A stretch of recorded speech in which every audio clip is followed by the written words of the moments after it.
अस्सलामुअलैकुम, कैसे हैं आप लोग। उम्मीद है खैरियत से होंगे क्योंकि आज है ईद का दिन और आप सब देखने वालों को मेरी तरफ से यानी कि मजहर मलिक की तरफ से, अरसलान, हाशिर, अब्दुल मनान और पूरी राज की टीम की तरफ से आप सब देखने वालों को ढेर सारी दिल से ईद की मुबारकबाद। आज ईद का दिन है, खुशियों का दिन है। आज एक अहम बात, एक अहम मैसेज जो मैं आप लोगों के साथ शेयर करना चाहता हूं। उसकी रीज़न, बहुत सारे लोग शायद इस मैसेज जो मैं आज देने जा रहा हूं पहले से वाकिफ़ होंगे और बहुत सारे लोग शायद मेरी आज इस बात को सुनने के बाद, गौर से सुनने के बाद शायद फैसला करें, हाँ बात तो ठीक है। बीमारी एक इस दफ़ा आई, उसको गुजरे हुए भी अब 2 साल हो गए, 2020 में आई, लेकिन उसके असरात अभी भी पूरी दुनिया में बाकी हैं। फाइनेंशियली तौर पे बहुत सारे लोग, जिसकी हुआ क्या कि उसके बहुत सारे जहाँ पे असरात है वहाँ पे महंगाई भी बहुत ज़्यादा बढ़ गई। जिस गली में मैं रहता हूँ, जिस मोहल्ले में, जिस इलाके में मैं रहता हूँ, यहाँ पे बकरे ही बकरे, मतलब जानवर ही जानवर नज़र आते थे। हर घर के बाहर जानवर नज़र आता था। इस दफ़ा बहुत कम जानवर नज़र आए हैं और ऐसा सिर्फ इस माल टाउन के इलाके में नहीं है, तमाम शहरों में यही हालात है। आज भाई मुजाहिद से मेरी बात हो रही थी, मैंने कहा क्या पोजीशन है वहाँ पे, तो वो कह रहे हैं वहाँ पे भी बहुत कम हैं लोग जिन्होंने कुर्बानी के लिए जानवर ख़रीदा है। अब अहम बात क्या है, हर शख्स की ख्वाहिश होती है कि मैं कुर्बानी करूँ अल्लाह की राह में, जहाँ पे हम सारा साल, हमें बाकायदा तौर पे सिर्फ कुर्बानी एक जानवर को तकबीर देने का नाम नहीं है। कुर्बानी से मुराद अपने आमाल भी सारे दिन इस तरह के करने हैं कि अल्लाह हमसे राज़ी हो और फिर जाके हम अल्लाह के यहाँ ये कुर्बानी करते हैं कि ये कबूल हो। अहम मैसेज ये है कि जहाँ इस दफ़ा बहुत सारे लोग कुर्बानी नहीं कर पा रहे, ख्वाहिश रखते हैं, हर साल वो करते आए थे, लेकिन हालात के हाथों मजबूर हो के इस दफ़ा उन्होंने फ़ैसला किया है कि हम कुर्बानी नहीं कर सके, तो वो अभी भी कुर्बानी कर सकते हैं। आज इस वीडियो को देखने के बाद भी वो कुर्बानी कर सकते हैं। जानवर जिसकी रेंज बहुत ऊपर चली गई है, आप नहीं ख़रीद सकते। और ये जानवर ख़रीदना इसलिए नहीं था कि आप महल्ले, इलाके, शहर के लिए था, दिखाने के लिए था, ये अल्लाह की रज़ा के लिए था। और कबूलियत भी उसी की होती है जो इस नीयत से करता है कि अल्लाह इसको कबूल फरमाए। जो लेके फिर रहे होते हैं, बहुत सारे लोगों को मैंने देखा है, दिखा रहे होते हैं जी ये हमने लिया है और इतने पैसों का लिया है, और बहुत सारे लोगों से पूछे जी कितने का लिया है, कहते हैं नहीं पैसे नहीं, इसके पैसे पूछने इसलिए नहीं, बस अल्लाह कबूल फरमाए। ये है वो नीयत जिसको अल्लाह कबूल फरमाता है। तो वो लोग जो इस दफ़ा कुर्बानी नहीं कर पा रहे, उनकी हिम्मत, उनकी ताकत, इस्तात नहीं रही, तो अभी भी एक हल है। क्या हल है? अभी भी आज के दिन वो अभी निकले, मार्केटें आज भी खुली हैं बहुत सारे इलाकों में। मिसाल दे रहा हूँ मैं, एक रेंज हर बंदे की अपनी होती है। 50,000 का बकरा है इस दफ़ा, जो पिछली दफ़ा 35,000 रुपये का था, 30,000 रुपये का था।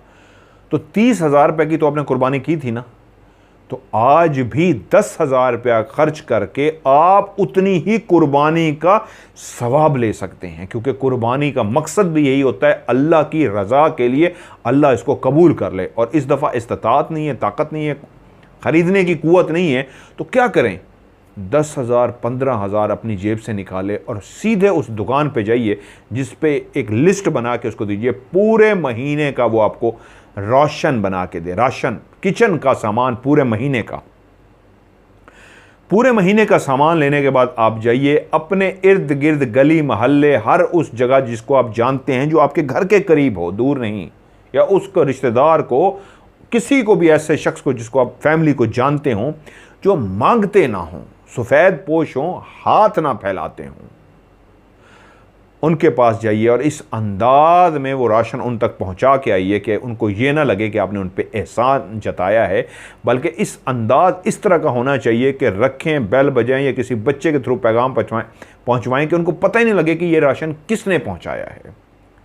नीयत अगर ये हो गई कि अल्लाह मेरी कुर्बानी को कबूल फरमाए, जो इस नीयत से जानवर की कुर्बानी करता है, तो जो भी इस तरह राशन उठा के घर के बाहर रख के आएगा और पता भी नहीं लगने देगा कि किसने दिया और किसने नहीं, तो नीयतों के हाल अल्लाह की ज़ात बेहतर जानती है। हो सकता है, मेरा अंदाज़ा है कि कुर्बानी से भी ज़्यादा आपको इसका अजर मिले।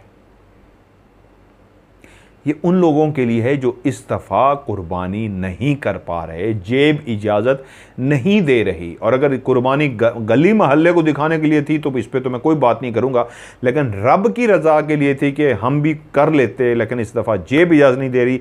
तो मैंने आपको बेहतरीन कुर्बानी बताई है। कुर्बानी सिर्फ जानवर का नाम नहीं है, क्योंकि अल्लाह की ज़ात भी जानती है कि ये शख्स, ये फैमिली करना चाहती है, लेकिन इसकी जेब इजाज़त नहीं दे रही। तो जेब इतना इजाज़त तो देती है ना, 5,000 की, 10,000 की, 15,000 की, 20,000 की, जितनी जेब इजाज़त देती है, राशन लेके किसी फैमिली के घर में राशन पहुंचा दें। अब आते हैं उन लोगों की तरफ जिन्होंने कुर्बानी करनी है, हिस्सा डाला हुआ है, भैंस में, बकरा लिया है, दुम्बा लिया, कुछ भी। उनसे भी एक हाथ जोड़ के रिक्वेस्ट है। मैं हर दफ़ा एक पैगाम देता हूँ और बार बार कुछ लोग कहते हैं यार मज़हर मलिक तो एक ही पैगाम देता है। जी, एक ही पैगाम, उसकी वजह जिस काम को अल्लाह ताला पसंद करता है वही पैगाम मैं बार बार दूंगा। कारमा इसी को कहते हैं, जैसा करोगे वैसा भरोगे, अच्छा करोगे अच्छा मिलेगा, बुरा करोगे बुरा मिलेगा। और बाज़ औक़ात ऐसा भी होता है, आप अच्छा कर रहे होते हैं लेकिन आपके साथ बुरा हो जाता है, तो वो इम्तिहान होता है। उस पर मुझसे कुछ लोगों ने पूछा हुआ था, जी अच्छा किया बुरा कैसे हो गया? तो मैंने कहा अल्लाह इम्तिहान भी तो लेता है। इम्तिहान किससे लेता है? बुरे से नहीं, अच्छे लोगों से। जो अच्छा करते हैं तो उनसे इम्तिहान भी होता है। अब करना क्या है, जिन लोगों ने इस दफ़ा कुर्बानी करनी है, हाथ जोड़ के उनसे रिक्वेस्ट की है, ठीक है, गली के बाहर, मोहल्ले के बाहर, दरवाज़ों के बाहर बेलें बजनी शुरू हो जाएंगी। कल हमारे घर भी यही सिलसिला, आज कल कह रहा हूँ, आज हमारे घर भी यही सिलसिला शुरू हो जाएगा। गोश्त दे दें जी। और उनको अगर आप निकल के गौर से देखें तो वो पूरा एक ख़ानदान होता है जिनके बच्चे, जवान, औरतें, बूढ़े सब इस काम पे लगे होते हैं, शापरों के शापर उन्हें भरे होते हैं। अब उनको देना ना देना, ये इस पर मैं बहस नहीं करने जा रहा कि कहीं जी मना करने जा रहा है। मेरा कहना का मकसद ये है, मैं भी जानता हूँ अपनी गली में और निगाह रखता हूँ, और एक सोसाइटी के, जो हमारी ये सोसाइटी है यहाँ की, उन लोगों से राब्ते में हूँ। हाँ जी, उस घर में गोश्त पहुँचाना है, उस घर में गोश्त पहुँचाना है। वो कौन लोग हैं? उनसे हमारी कोई दुआ सलाम नहीं है, उनके साथ हमारा कोई मिलना जुलना नहीं है, लेकिन इस अंदाज में हम गोश्त जाके उनके घर पहुंचा के आएंगे। शक्ल भी नहीं दिखाएंगे, इस तरह भी नहीं पता लगेगा कि जी कौन दे के गया, बस पहुंचा देंगे। वो दरवाज़ा खोलेंगे तो गोश्त मौजूद होगा। क्योंकि सिर्फ इस दफ़ा गोश्त का मसला नहीं है। मैं बहुत सारे लोगों को जानता हूँ, बहुत सारे लोग मुझसे रब्ता कर रहे हैं, क्योंकि मैंने आपको कहा कि मैं इस तरह के काम करता रहता हूँ, कि इस दफ़ा तो किचन का सामान नहीं ले पा रहे, आटा नहीं ले पा रहे, घी, ऑयल, नमक, मिर्च ये नहीं ले पा रहे। हालात इतने टाइट हो गए हैं, बिजली के बिल इतने ज़्यादा हैं, बहुत सारे जो अखराजात इतने बढ़ चुके हैं कि किचन का सामान नहीं लेके पा रहे। तो वो तमाम लोग जो कुर्बानी करना चाहते हैं तो इस तरह अपनी कुर्बानी करें, आज राशन डलवा दें। नीयत अल्लाह जानता है, आपको अल्लाह इस कुर्बानी जो आपने करनी थी उससे भी डबल अजर देगा। दूसरी बात, उन घरों तक गोश्त पहुंचाना है वो जो बैल बजा के मांगते हैं, उनके भरे हुए शापर हैं। मैंने एक दफ़ा उन पर इंटरव्यू भी किया था, मुल्तान में था, तो उन्होंने कहा था अल्लाह बेहतर जानता है, उस शख्स के अल्फाज थे कि मदर साहब हम इतना हमारे पास है कि हम बैठ के भी खाएं तो हमारे पास ख़त्म नहीं होगा, लेकिन हमने मांग के ही खाना है, ठीक है। और ये जो गोश्त है उनके पास इतना होता है कि उसको सुखा खुश्क करते हैं बाकायदा। ये लोग, इनकी प्रॉपर एक प्लानिंग है, फ्रिज नहीं होते इनकी झोंपड़ियों में, इस गोश्त को खुश्क करते हैं और उसके बाद सारा साल खाते हैं। तो जिस घर में महीने में एक दफ़ा भी नहीं पका तो हमें उनको ढूंढना है या उनको पहुँचाना है जो सारा साल खाते हैं।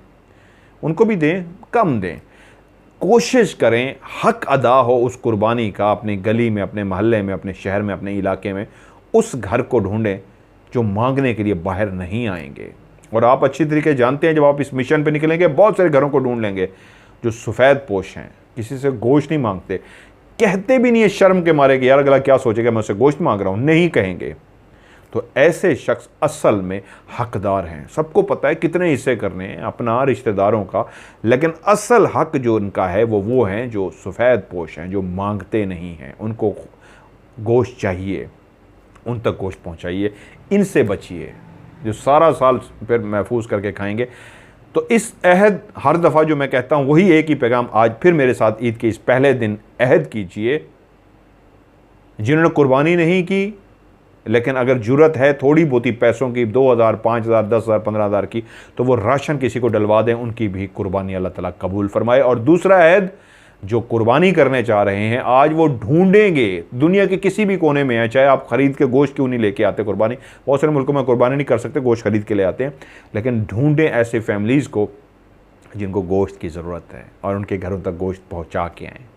मैंने अपना हक अदा कर दिया। ये बात करके मैंने तो प्रैक्टिकली करूंगा, लेकिन बात करने का मतलब क्या है, हक अदा, क्योंकि आप लोग मेरी फैमिली हैं। आप लोगों को मैं अपना ख़ानदान, अपनी फैमिली कहता हूं, और फैमिली पे ही इंसान हुज्जत करता है, फरमाइश करता है, रिक्वेस्ट करता है। तो मैंने अपना हक अदा से मुराद, मैंने आज अपनी फैमिली से हाथ जोड़ कर रिक्वेस्ट की, प्लीज़ वो जो हकदार हैं उन तक गोश्त पहुंचाइए। ढूंढ के ये अहद कीजिए मेरे साथ, ढूंढना है, अगर ढूंढा हुआ है तो ज़बरदस्त जाके दे आइए, नहीं तो ढूंढिए, ढूंढ के उन तक गोश्त पहुंचा के। ये मैं बहुत सारे लोगों को जानता हूं, लेकिन आपसे भी रिक्वेस्ट है, आपने भी इस दफ़ा लाजमी उन तक गोश्त पहुंचा के आना है। एक मैसेज था, दिल की ख्वाहिश थी कि मेरी फैमिली, जो आप लोग देखते हैं, मुझे सुनते हैं, आप लोग इस पर अमल करें, क्योंकि कबूल रब की ज़ात ने करना है। एक बंदे ने भी इस पर अमल कर लिया तो हो सकता है हम सब सुनने वालों को भी सवाब हो जाए कि अच्छी बात की, किसी एक ने उस बात पे अमल कर लिया। अगेन आप सबको मेरी तरफ से, पूरी राज की टीम की तरफ से बहुत बहुत ईद उल अज़हा यानी कुर्बानी, बकरा ईद कुर्बानी जो करनी है, और ईद की बहुत बहुत मुबारकबाद। और छोटा सा मैसेज भी, अल्लाह ताला भी इसको कबूल फरमाए और आप और मैं इस पे अमल कर सके, हकदारों तक उनका इस दफ़ा गोश्त पहुंचा सके। अगेन बहुत बहुत ईद मुबारक।